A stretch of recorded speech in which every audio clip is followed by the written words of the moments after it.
Hey guys, welcome to another episode from the Calcio. Rose. Christian here with my brother Luca. So we're going to discuss what happened in week 14 of Serie. There's a lot of stuff that did happen, some interesting results, some interesting changes from the bench. So we're going to talk about it right now. We're going to start off with Bologna-Sampdoria. This was a pretty shock result, right? Yeah, Sampdoria beating Juve last week and now losing to Bologna 3-0, even being a man up. So there is a big, what the hell happened type of thing. Yeah.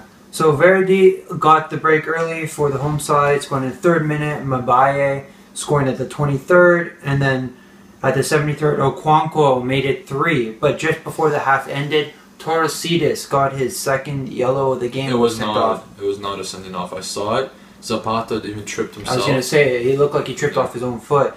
And the thing is, VAR can't review it because it's not a direct sending off. So that's a little controversial in a way. If you have VAR, you should use it on everything, I guess. So next game is Sassuolo-Verona. Actually, there's 2 games played at 12. This was the one of the 2.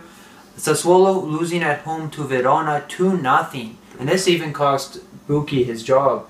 And he's now replaced by Iachini. Yeah, all the Sassuolo players are going to leave. Duncan, Berardi, new one's probably going to say, but Berardi's probably going to leave in January. I can see that. So, it's an interesting result. Sassuolo used to be like one of the, not dominant sides, but they used to really give trouble to a lot of teams. But now they can't even seem to string a good game. Goals were scored from Zuccolini and Verde, and then we had Herto sent off in the second half, getting his 2nd yellow as well, for just kicking the ball away after a foul. I don't know what he decided to do there. The other game at 12 o'clock was Chievo-Spal. Chievo winning. The score was opened up by Cesar own goal, and then Inglese getting a brace, so that's good for him. The on-loan man from Napoli, showing his worth, I guess. Let's see how well he does when he moves on. Last game on Saturday was Cagliari-Inter. Man, I'm surprised how many chances Cagliari had to score, but they just couldn't break through. And yeah, Cagliari dominated the first half, and then Inter just putting some nice goals in. Brozovic and Icardi stepping up as well, but at the end of the day, yeah, because I think Inter's a lot of their wins aren't nice wins; they're a lot ugly wins. But Icardi is just a man on fire. 15 goals in 14 games. He is tied with Immobile for the Capocannoniere right now. Again, 6 braces and 1 hat-trick. It's Spalletti. It's all Spalletti's. What I'm looking to do is Zeko get him to score 29 goals. It's what he does. Cardi had 2 goals that game, and Brozovic with the 2nd goal there. And then Pavoletti is the one who scored for the home side. We'll go on to the Sunday morning games now. It was funny. We were watching all 3 of them. I was streaming the Milan game. He was streaming Roma, and we had Napoli on TV. So at least we had a good multicultural round going there. We will talk about the Udinese and Napoli game. They only scored from a missed Jorginho penalty, which got the rebound. Yeah, I wish it was an awkward save that Scuffi could probably hold on to, but it was really awkward. We'll put it that way. Napoli didn't play that good, same with Udinese, but overall Napoli went home with the win. And then we had Roma, who were winning. They also pulled a stupid stunt, cost us the game. Ausha opened up the scoring, and then again, like you said, De Rossi getting sent off for a slap in the face to Lapadula. Does he think he can't get caught anymore? I don't get it. I think it's just a heat of the moment. You don't mean to do it, and then just bites you. But it's also not the first time De Rossi has done something like that. I know when he was young, he did elbow McBride, but he was a young player at the time. But then later on, last year when he got sent off against Porto, and there's many other examples. There's one thing, though, one question a lot of people are saying. Should he be stripped of the captaincy? That's a big one. I say no. I don't think so. Maybe don't give it to him for a little bit. Give it to Nangolan or Florenzi. And then even Fazio. Fazio's a good captaincy. There's even Strootman and still some teams. And then we had Milan. Torino. So that cost Montella his job. Now Gattuso's in there, which is an important step within the Milan direction. Using that, his grinta, his strength, that the players need to wake up. So we'll even see what type of formation like he does play. Like Kalinic, I can't even imagine. Hopefully he's benched with Gattuso. He missed so many chances. It's unbelievable. I don't know. I don't get how Montello didn't get the message to bench him. And the one thing too, another game where we can't even get a single touch inside the 45.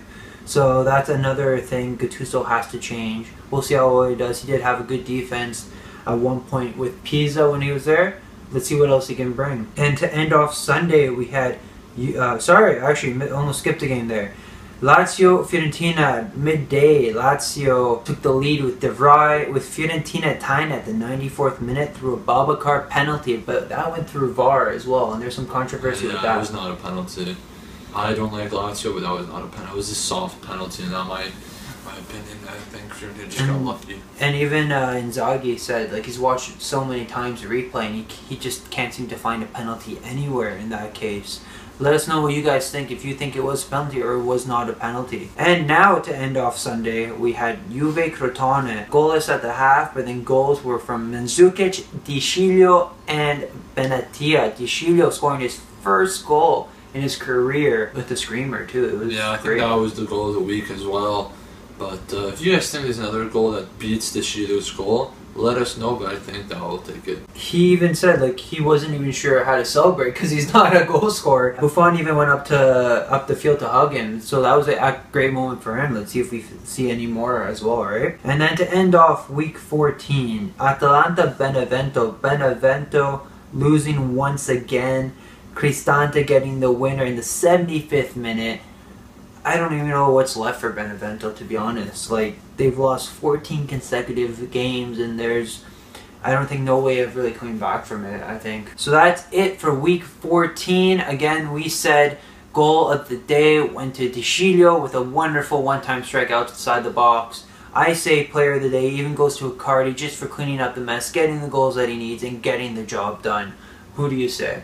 Yeah, I think Icardi did well to help him to achieve that goal, to get the 3 points, and I don't think anyone else has done that recently in the past couple of weeks, so Icardi's always there stepping up. Quick look at the standings. Like, we have Napoli and Inter top of the table right now, Juve 3rd, Roma 4th, and their rivals just behind them in 5th, and then Sampdoria hosting the 6th spot there. Milan 7th, 6 points outside, like behind Sam, and then they're tied with Bologna and Chievo. Like, just look at that. Like, and then with Benevento, we know who's being relegated, but it's a small gap at the bottom. Like Udinese, Crotone, Sassuolo, Genoa, and Spal, Verona. They're all like within 3 points of each other. So one result could change everyone's fortune. Do you have an idea who could be the other two, or no idea? I don't know. I don't really pay attention down there. I pay attention more on the top of the table. But let us know, who do you guys think are you going to get relegated? It's a question of the week. And let us know what was your favorite game this week as well. So quick look at round 15 coming up. There are games on Friday because of next week's Champions League. Roma hosts Spal, Napoli and Juve. That's going to be a big one. Do you think Napoli can probably...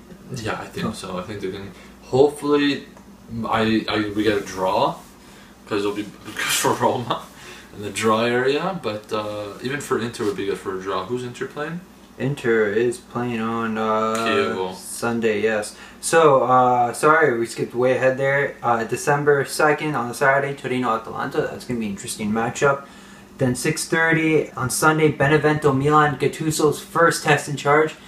I guess it could be a good game for Gattuso to be in charge of, and that's a game Milan need to win in order to get their confidence back. But with Gattuso in charge, does that mean we could possibly draw Benevento, perhaps? You know, that's always a question. 9 a.m. games, Bologna, Cagliari, Fiorentina, Sassuolo, Inter, Chievo, as we said. We'll see if Inter can pull away the victory and keep the race up against Napoli. 2:45 game is Sampdoria Lazio, another great game there. And then 2 games on the Monday, Crotone Udinese, Verona Genoa. So it's a struggle there for the last few teams. Let's see what happens, and let us know what game you guys are looking forward to. Yeah, make sure to also follow us on Twitter, Calcio_Bros, and subscribe to our YouTube channel. Make sure to see you guys soon. Ciao.